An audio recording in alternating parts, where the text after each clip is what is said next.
Back to work. Pero ang kagandahan, uwian na mga dre, no?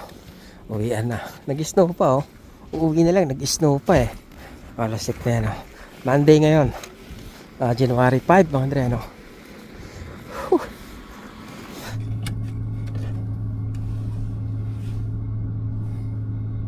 Papalitan ko na siya, mga dre, no? Itong iniipit dito sa ano, yan, no? Yan na lang ipapalit natin. Katapos ito yung pabango niya, mga dre, no? Di-magnet. Yan. Para wala nang ano rito, mga dre, no? Wala nang nakabitin dito na gaganong-ganon, di ba? Ngayon miski pa paano, medyo ano na, anit ng tingnan. Tsaka mabango, mga dre, no? Pero dito natin lagay. Masyadong na ano sa ilong ko eh. Hindi ko lang alam kung hanggang kailan tatagal yung amoy neto.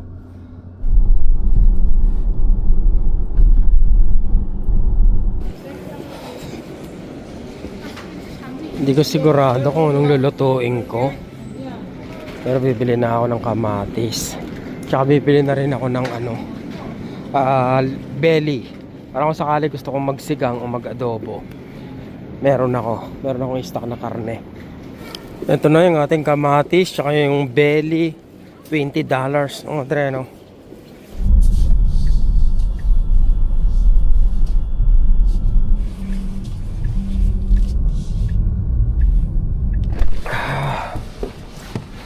So as usual, mga dre, no? Meron pa naman akong 60%, pero i-charge ko pa rin kasi yun naman yung recommended. Araw-araw mag-charge ka. Parang sa ganun, hindi ka rin ba maagad? Meron ka pang 60% pero mag-charge ka na. Pwede na yan, mga dre, no? Yan, bukas 80% na uli. Ganun lang ng ganun. Wala na, laos na talaga yung speaker, mga dre, no? Meron pang isa, hindi ko pa na ilalabas eh. Morning, guys. The one that I bought with Romel, so it's like this, right? With this piece, The 3-piece. the 3-piece. Yeah. Like these guys. Yeah, like this piece is here. But I thought Romel tried these. No, he made a mistake. I made a mistake. Tuesday. Oy, may na-arbor ako, mga dre, no? Patapon na to eh. Kasi merong mga ganito na plastic na yung balot. So hindi na siya babasagin, mga dre, no? Ito ano pa rin to eh. Yung glass pa rin to eh. So magpapalit na kami ng plastic. Kaya ito, arbor na to. Use na rin naman to. Kaysa itapon, di gamitin ko na lang sa part-time, mga dre, di ba? Yan pala ako natanggap na regalo, mga dre, no? Masarap to eh. Ring called the Patinoire Sulano, which is right on the Esplanade PVM under the big ring, which is still don't really get the attraction there, but anyway, it's there. It's opening on. Well, you're one of the negative ring people. I love the ring. What is it? I don't know. Oh, stick to si Backstreet Boys. Backstreet Boys. Okay, charge ulit, mga dre, no? Kahapon meron akong ano, 63% na battery. Chinarge ko ng pag-uwi ko hanggang umaga. Pagka kinabukasan, meron akong 84%, mga dre, no? So, katulad ngayon, i-charge ko uli siya. Pakita ko sa inyo kung ilang percent ha. Titingnan ko pala, hindi ko napapakita. Kasi hindi rin naman makikita eh. Meron akong, okay, saktong-sakto pala. Meron akong 60%, ang oras ay 4:08, mga dre, no? So tingnan natin kung ilan yung may i-charge niya hanggang bukas ng alas 6 ng umaga. Kasi alas 6 pa yung pasok ko, mga dre, no? So meron akong ilan, 14 hours mahigit na ano, na pag-charge. Nakita ko nagbubulungan kayo eh.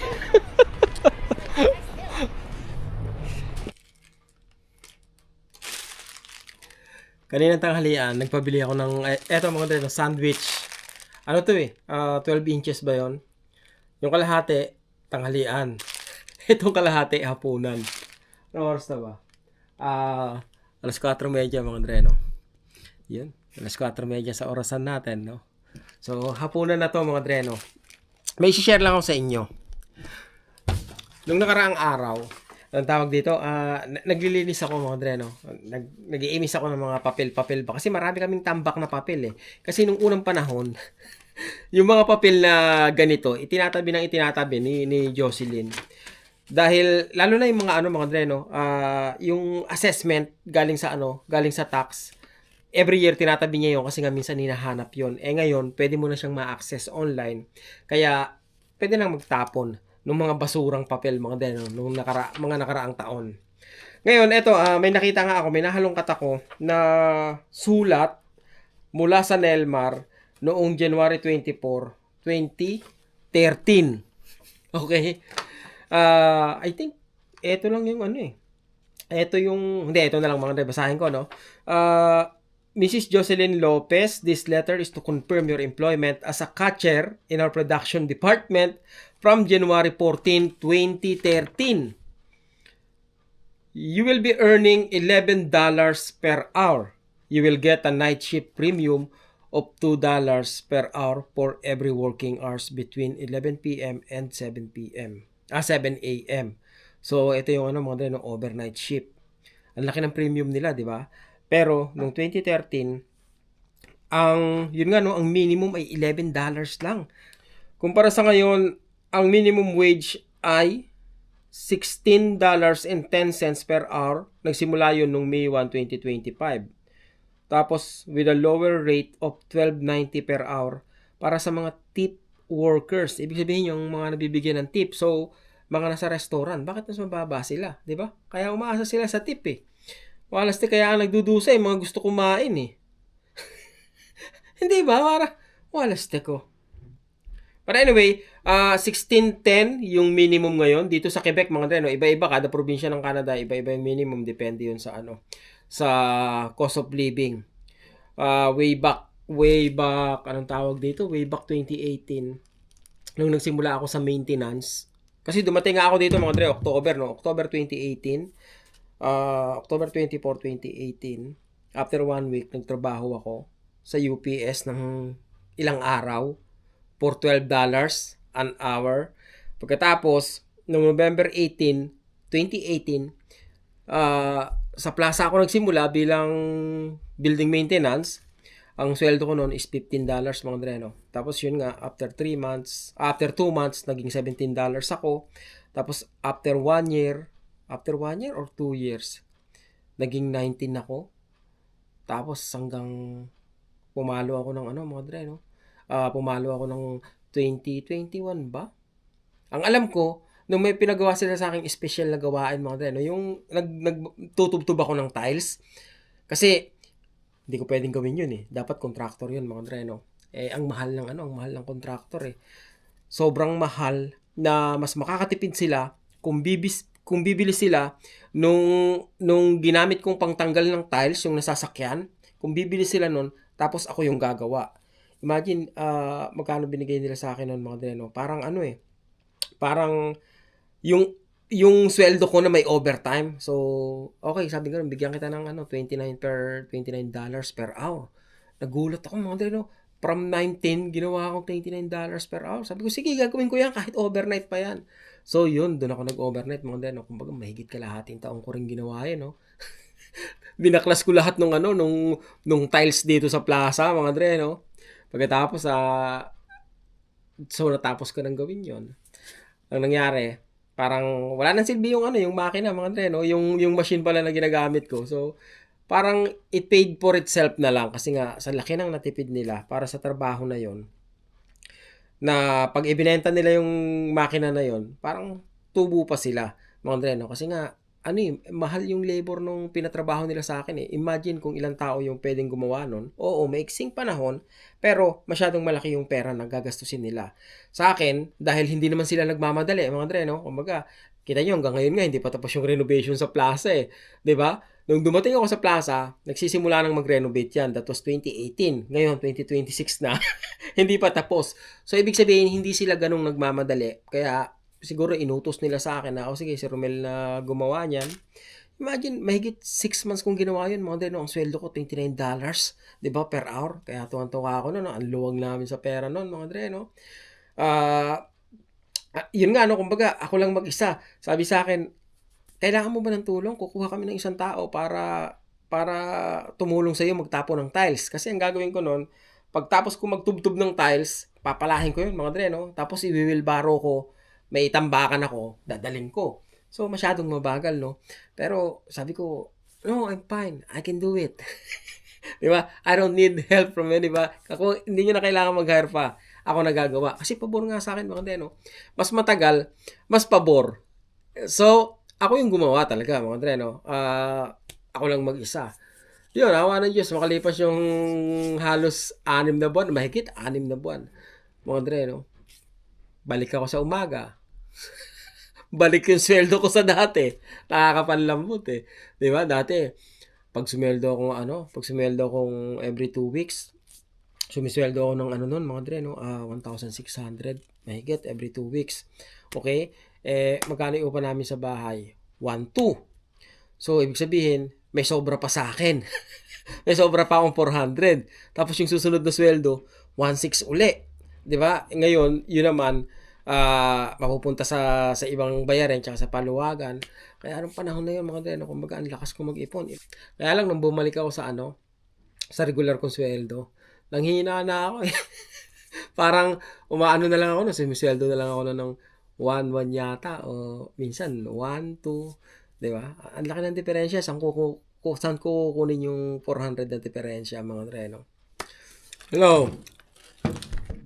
Hello. Darating mo? Tama-tama yung tawag mo. Teka lang, ha? Tingin ka. Bakit? Nagbablog ako. Ano yan? Nagbablog. Oo. Ganun. Oh, alam mo ba kung ano binablog ko? Anong pinag-vlog mo? Kasi nagliligpit ako ng mga kalat mo rito. Yung madami mong kalat. Ngayon. Nagre-record ako, ha? Yung madami mong kalat. Tapos nakita ko yung sulat mo galing sa Nelmar. Nung natanggap ka nila, sinashare ko lang sa kanila kung magkano yung minimum nung panahon na yun. Nung dumating ako rito, $12 lang minimum, di ba? 12 plus lang. Oo. 7 taon yung hindi, 5 taon lang pala yung diferensya. 5 taon yung diferensya, tapos Kasi nga yung increase lang naman, magkano lang ang increase ng government 20 cents lang, no? Mga ganun lang. Isa company nun, ang increase nga noon, 10 cents eh. Ilang araw ka sa Baguio? Ngayon lang, the whole day lang. Yung kasama mo? Sila Joby, sila Ante, si Kevin. Okay, ingat kayo.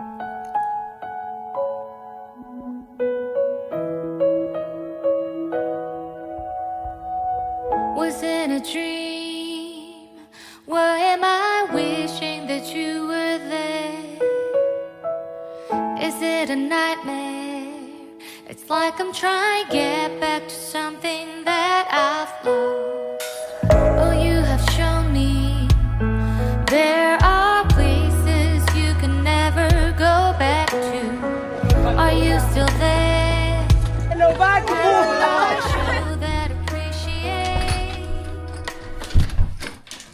Miyerkules. Shit! Naiwanan yung susi ko. Buti na lang, 2 yung susi ko.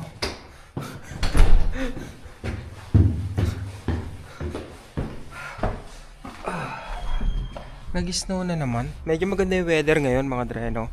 -4 lang. At hopefully, mas uminit pa siya.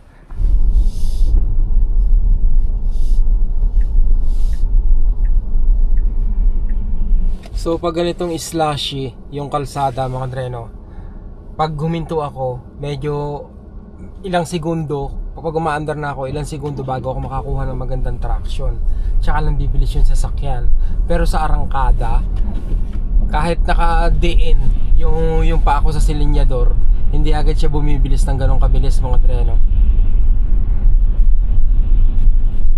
Kailangan makakuha muna siya ng traction, tsaka siya bibilis. Pero parang minsan nakakakaba kasi parang wala kang control sa sa preno mo. Minsan pag bumreno ka is hindi kumakagat, dumudulas-dulas pa. Kaya dapat ka talaga, medyo maingat ka, malayo pa lang magbe-brake ka na, tsaka hindi ka mabilis. Yun ang pinaka safe na gawin. Dre, sinipag na ako magluto, nag-adobo na ako. Kita nyo, lumalangoy sa mantika. Diba? Tapos meron tayong grilled cheese. Okay, yan na yung lunch natin mga Dre, no? Nako po, napakasarap.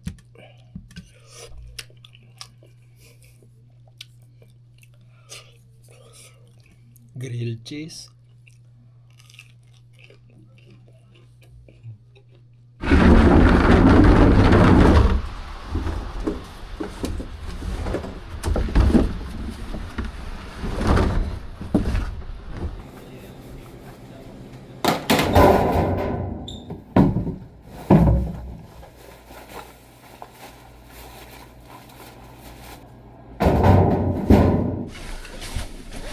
Hindi ko na pinapainit mga Dre, no? Miski sa umaga hindi na masyado. Kasi isang beses ginawa ko, dinifrost mode ko. Kasi may defrost mode to mga Dre, no? Siguro mga 10 minutes bago ka lumabas ng bahay. Halos tunaw na yung snow dito sa ano mo, sa windshield mo. Windshield ba tama? Tsaka dun sa likod mga Dre, no? Halos tunaw na yung yellow. Pero ang downside, ang laki ng battery na nakakain niya. So ang ginagawa ko, at least 5 minutes. Pagkatapos ang temperature control ko is mga 22. Okay na yun mga Dre, no? Basta mahalaga mainit yung manibela. Kasi pag naka defrost mode, naka plus plus 28. So todong-todo yung heater niya. Kaya ang lakas maka-defrost ng mga Dre. Talagang tunaw yung mga yung mga ice dito, yung mga snow. Tunaw talaga. Malakas lang sa battery.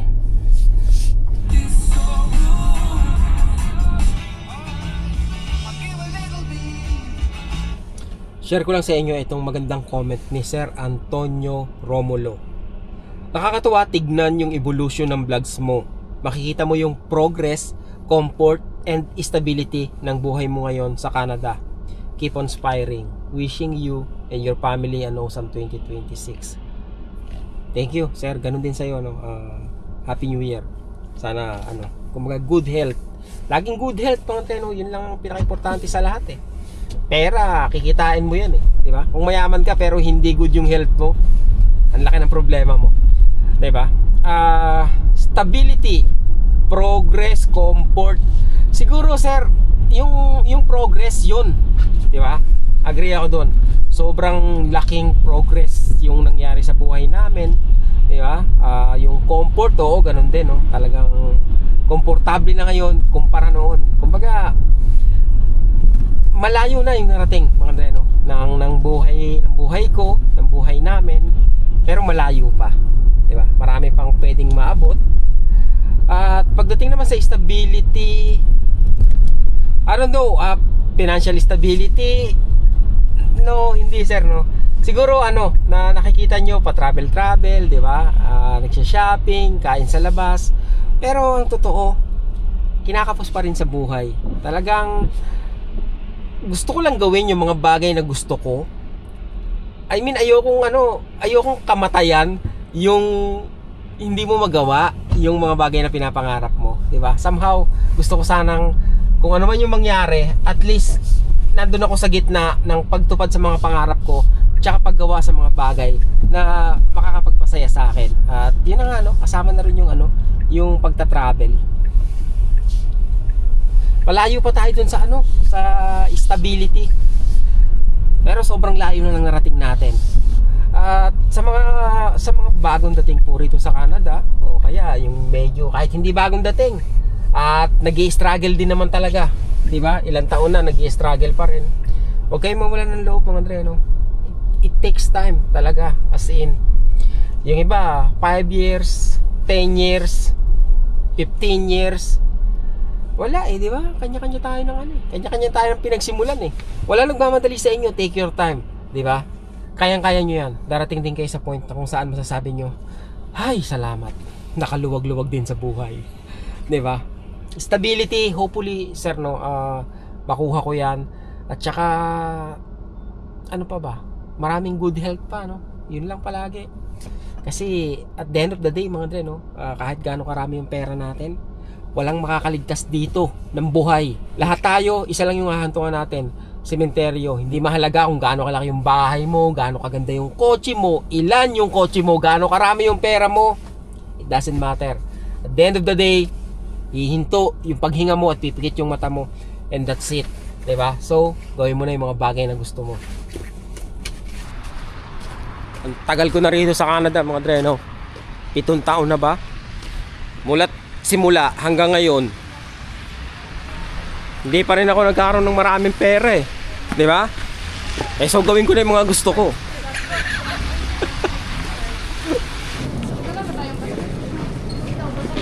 Uy, ano ba to? Chesa.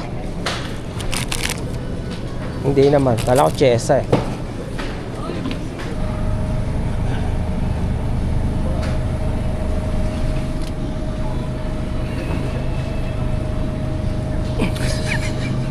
Maantot nga, maantot, no? Parang eto malamang bukas ko na to ulamin kasi may adobo pa ako eh. So baka ito lang yung lutuin ko. I think ipiprito lang to eh. Pagkatapos ano pala to mga dre, no? Glutinous rice cake. Pagkatapos maglalaga din ako ng kamote. Baon ko rin bukas. 1786. Repeat. Ano to mga dre, araw-araw nag-charge talaga ako, no? Kasi okay din pala dahil pag umaga, pagtanggal ko ng charger, tapos 85% na, 85% ko siniset mga dre, no? Mainit yung battery ko. Wala yung kulay blue na parang ano, snowflakes. So, naisip ko na hayaan ko nang nakasaksak palagi mga dre, no? Minsan hindi na mamamansin, no? Pag nag-lock na. Tapos ayan, medyo inaangat ko yan sa ground mga dre, no? Para kahit pa paano hindi siya mag-frozen kasama ng ano, ng mga ice.